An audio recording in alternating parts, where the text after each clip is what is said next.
Mabuhay mga pag-asa ng bayan! This is Vanessa's Vlog na magbabahagi sa inyo ng aking karanasan at kaalaman tungkol sa aking pagkatuto. Tara, samahan niyo ako sa isang makabuluhan at makulay na pagdiriwang ang 124 Founders Day ng Silliman University. Balikan natin ang mga highlights ng aking journey bilang isang proud COE students. Una kong dinaluhan ay ang COE Balik Talent 2025 Educational Leadership Forum. 5 COE alumni ang nagsilbing inspirasyon, mga pinuno sa kani-kanilang larangan sa edukasyon.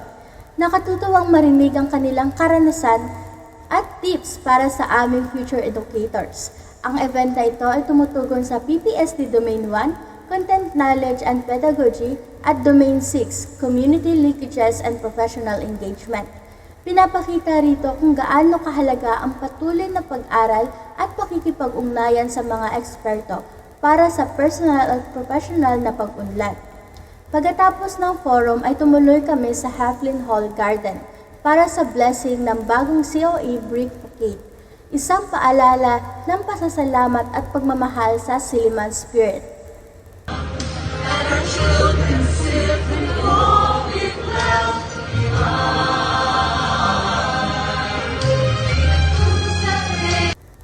August 24 naman, sumali ako sa Hibalag Christian Night bilang parte ng dance committee.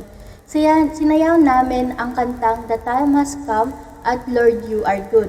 At sumali rin ako sa Everything Skit. Sobrang saya at meaningful, syempre kapag kasama ang CYF FAM. Ang partisipasyon dito ay konektado sa PPSD Domain 3, Diversity of Learners at Domain 5, Learning Environment. Dahil natutunan naming ipakita ang pagmamahal sa Diyos at sa kapwa at sa ligtas, inclusive at masayang environment.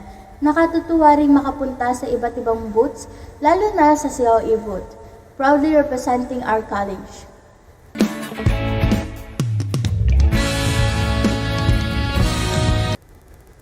At syempre, hindi kumpleto ang Founders Day kung walang parada Sillimaniana. Bit-bit ang COE Pride at Silliman University Christian Youth Fellowship Spirit.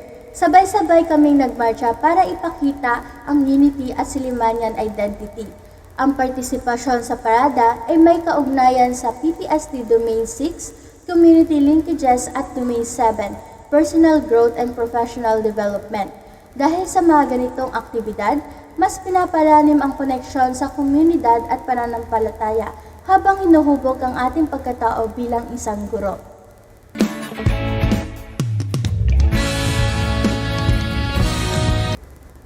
Ang Founders Day ay hindi lang selebrasyon.